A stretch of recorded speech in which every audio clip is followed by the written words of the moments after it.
Une aventure au cœur du pays des 5 océans.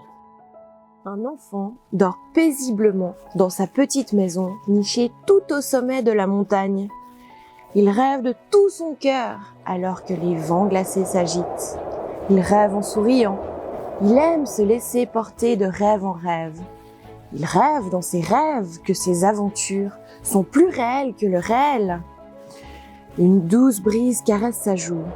Un vent doux et chaud, comme une main bienveillante, lui murmure quelques mots. Au cœur de son rêve, le voilà invité à glisser plus au sud, loin de ces montagnes. Le voilà arrivé dans une étrange contrée. Elle lui paraît tellement grande, avec ses arbres au feuillage vert clair et ses 1001 fleurs roses et blanches. Du haut de ses 12 ans, l'enfant, qui se prénomme Sacha, est impressionné. Mais la douce brise semble lui murmurer d'avancer à travers la voûte enchantée de la forêt. Elle est si agréable qu'il décide de lui faire confiance. En plus, il est en train de rêver, n'est-ce pas? Rien de mal ne peut lui arriver. Alors, il continue d'avancer à travers les hêtres, les bouleaux et les tilleuls. Il traverse clairières et vergers, toujours porté par le vent qui lui offre le doux parfum de toutes les fleurs qui l'entourent. Lorsque soudain, derrière une rangée d'arbres, il le voit, l'océan violat. Comment est-ce qu'il connaît son nom? Il ne sait pas, mais il est certain au plus profond de son cœur que l'océan se nomme ainsi. Tout à coup, il sursaute. « Hé, jeune moussaillon, viens par ici !» donne une grosse voix. Sacha regarde à gauche, puis à droite, surpris. Quand tout à coup, il aperçoit une petite barque de pêcheurs posée sur le sable et à côté, un vieux marin. En s'approchant, l'enfant se rend compte que même si elle paraît très vieux, avec sa grosse barbe blanche et ses cheveux blancs, il semble toujours en forme. Le vieux marin se tient bien droit et il paraît immense. L'enfant se sent tout petit à côté, mais le marin lui sourit. « Alors, comme ça, tu as décidé d'explorer le pays des 5 océans. » Le pays des 5 océans? Voilà un nom bien étrange. Oui, tu ne le connais pas? Chaque partie du pays est bordée d'un océan qui représente sa saison. Ici, nous sommes dans la contrée du printemps, entourée de l'océan violat. Cela te dit d'en apprendre plus? Viens avec moi, j'ai perdu un inestimable trésor et j'aurais bien besoin d'aide pour le retrouver. Sacha est perplexe, il n'a pas l'habitude de suivre des inconnus. Pourtant, il est intrigué. Quel pays étrange et quel peut bien être ce trésor? C'est décidé, il accompagnera le vieux marin dans sa quête. « Monte avec moi, je t'emmène sur mon navire. Largons les amarres et cap sur l'océan Hydrangea. » Quel drôle de nom pour un océan. « Et c'est quelle saison ?» demande Sacha. « C'est la contrée de l'été. Tous les océans du pays ont un nom de fleurs. Viola, Hydrangea, Cyclamen, Hellebore et Poinsettia, la contrée de Noël. » La contrée de Noël? Pourtant c'est pas une saison. Tu as raison, mais c'est une contrée importante. C'est là que la magie de Noël prend forme pour fabriquer les cadeaux de tous les enfants qui seront livrés par le Père Noël. Ha! Alors ça, si le vieux marin voulait lui faire croire à toutes ces histoires, il se trompait. Ce n'est plus de son âge. Le marin, qui avait revêtu un large chapeau de cuir comme celui d'un pirate, le fixe d'un regard triste, mais ne dit rien. Ainsi, ils continuent leur voyage en silence, pénétrant petit à petit dans un monde de plus en plus chaud et lumineux. D'un coup, le galion s'arrête, encore bien loin du rivage. « J'ai besoin de toi, moussaillon. Il me semble que mon trésor a été vu pour la dernière fois chez mon ami la raie Manta. Mais je suis trop vieux pour plonger dans les fonds marins. Peux-tu aller lui demander si elle sait où il est? » Quelle drôle d'idée! L'enfant n'a jamais fait de plongée. N'y réfléchis pas. Tu verras, ici, l'eau est aussi agréable que l'air. » Ainsi, sans plus réfléchir, Sacha se jette à l'eau pour aller rencontrer la grande Raie Manta. Après avoir interrogé quelques poissons, un crabe coléreux, il s'en est fallu de peu pour que ses pinces attrapent son oreille. Et d'étranges méduses. C'est finalement un dauphin qui lui montre le chemin. Arrivé à destination, l'enfant n'en croit pas ses yeux. La Raie Manta est grandiose. Elle semble voler à travers les courants comme une gigantesque voile. Bonjour, le vieux marin m'a envoyé vers vous car il cherche son trésor. Est-ce que vous savez où il est ? Murmure Sacha, impressionné. Mon enfant, tu as bien fait de venir me voir. Je sais combien ce trésor est important. Malheureusement, les renards pirates de l'océan Cyclamen l'ont emmené, lui répond alors la raie. Bonne chance dans ta quête. Je suis sûre que tu vas retrouver le trésor. Salut, ce vieux loup de mer pour moi. L'enfant ne peut s'empêcher d'être déçu. Il espérait découvrir ce trésor, quel qu'il soit. Il salue alors la raie et remonte sur le bateau du vieux marin pour faire cap vers l'est dans la contrée automnale. En cheminant vers l'océan Cyclamen, Sacha s'interroge. Mais quel peut bien être ce trésor qui semble inquiéter non seulement le vieux marin, mais aussi les habitants de l'océan d'été? Sous son grand chapeau de cuir, le capitaine semble songeur.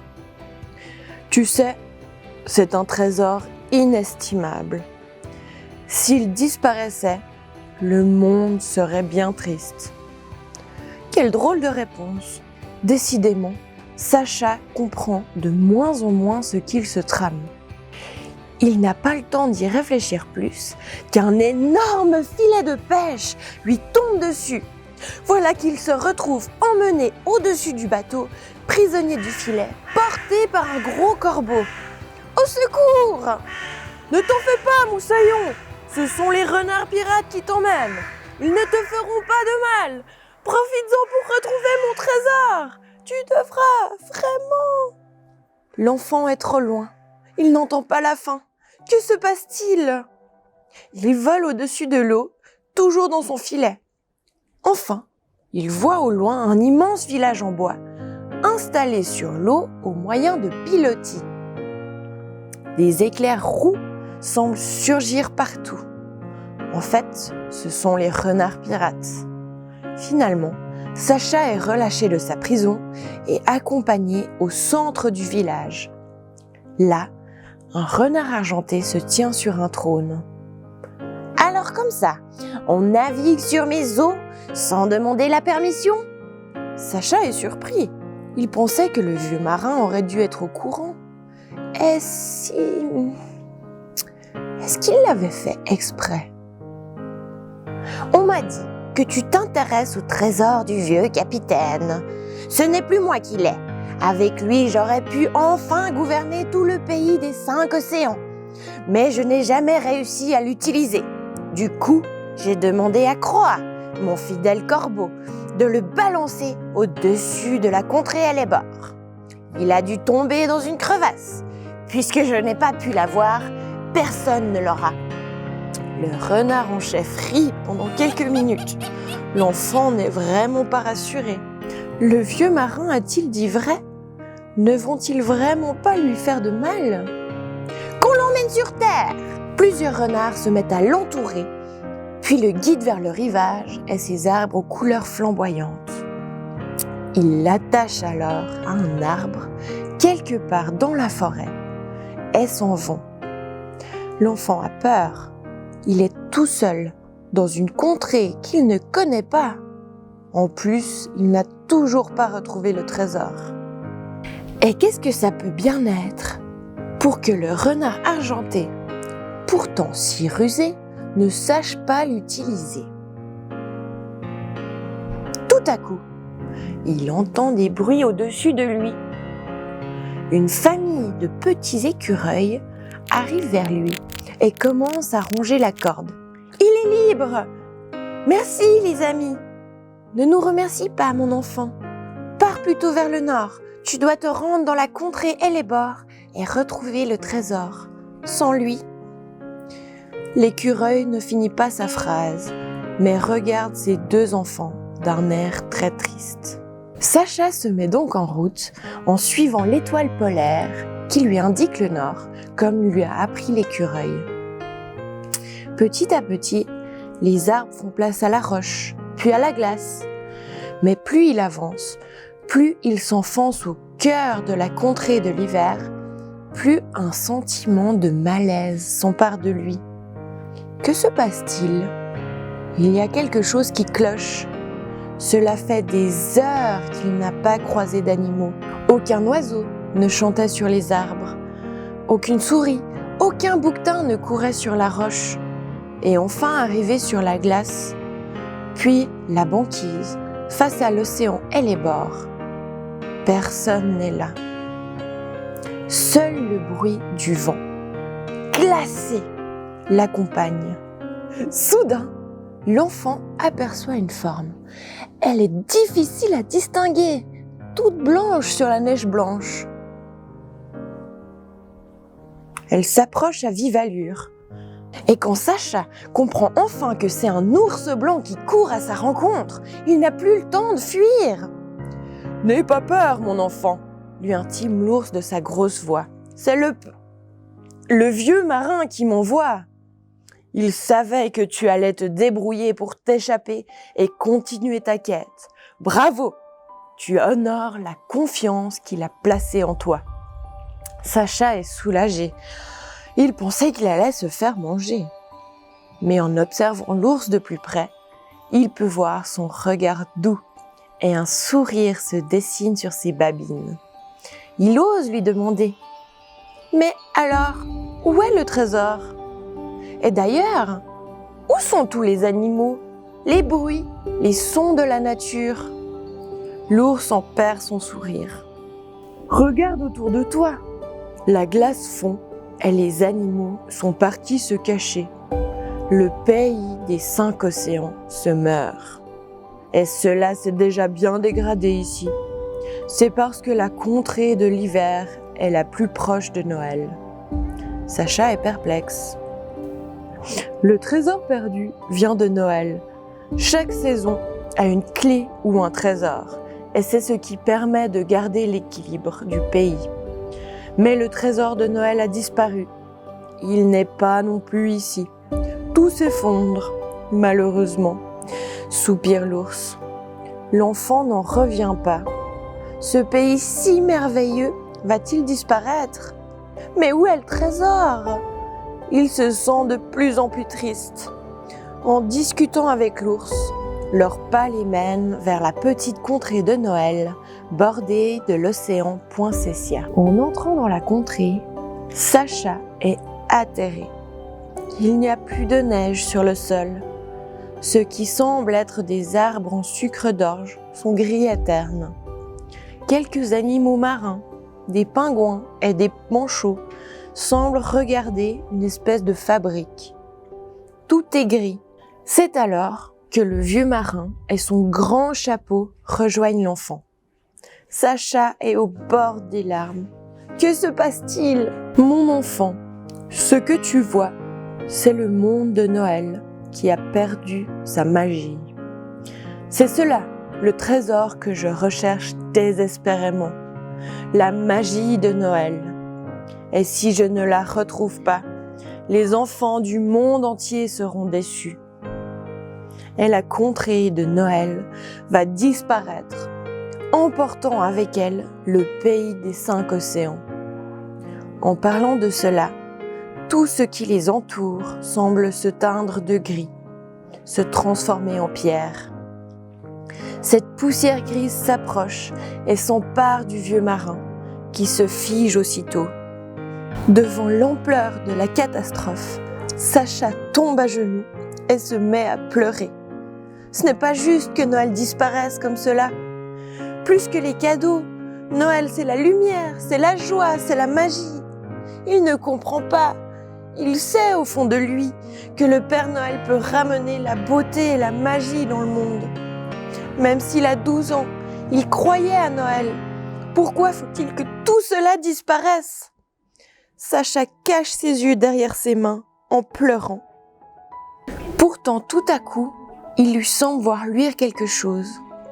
Il ouvre les yeux et aperçoit une lueur qui se met à briller de plus en plus fort au niveau de son cœur. Il pose alors ses mains dessus et sent quelque chose. Une bille qui semble sortie de lui-même brille dans sa main. De plus en plus fort, de plus en plus brillante, elle éblouit Sacha qui la pose par terre pour se cacher les yeux. Mais au moment où elle touche le sol, c'est comme si des milliers de lumières colorées s'en échappaient pour redonner de la couleur à tout ce qui les entoure. D'abord, le vieux marin s'anime, se relève et regarde en souriant l'enfant. Puis ce sont les animaux, les habitations, la neige, les sucres d'orge.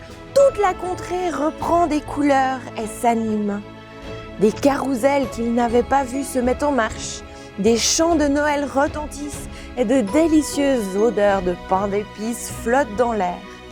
La fabrique semble en ébullition et des cadeaux commencent à s'entasser sur le côté. « Ho ho ho ho !» s'éclaffe le vieux marin. « Moussaillon, tu l'as fait! Tu as retrouvé le trésor !»« Mais je ne comprends pas » s'étonne Sacha. « C'est pourtant simple. Ce qui nous fait exister, c'est la magie de Noël. Elle vit au fond du cœur de chaque enfant. Quand il cesse de croire à Noël et au Père Noël, qu'il pense être trop grand, alors la magie de Noël se détruit petit à petit. Mais je suis heureux. Tu y crois. Tu as retrouvé ce trésor inestimable au fond de toi. » Le vieux marin pose alors son chapeau sur la tête de Sacha. « Tu l'as bien mérité !» À la place, il enfile un bonnet rouge et blanc et l'emmène au cœur du village de Noël. Ensemble, avec tous les animaux, ils font la fête, dansent la farandole autour du feu, tout en observant la montagne de cadeaux s'accumuler petit à petit. Ils s'amusent, ils rigolent et Sacha aide les animaux à installer tous ces cadeaux sur le bateau du vieux marin. Avec son bonnet rouge et sa chemise rouge, Sacha lui trouve des airs de Père Noël. Et si l'enfant n'a pas le temps d'en apprendre plus, il a tellement fait la fête qu'il s'écroule de fatigue sur une douce montagne de guimauve. Il aperçoit encore le Père Noël s'en aller sur son bateau et en fermant les yeux, il entend son rire. Ho ho ho ho! Lorsqu'il ouvre les yeux, il est là, dans son lit, dans sa petite maison nichée tout au sommet de la montagne. Il rêvait, mais son grand chapeau de cuir est là. C'est son cadeau de Noël.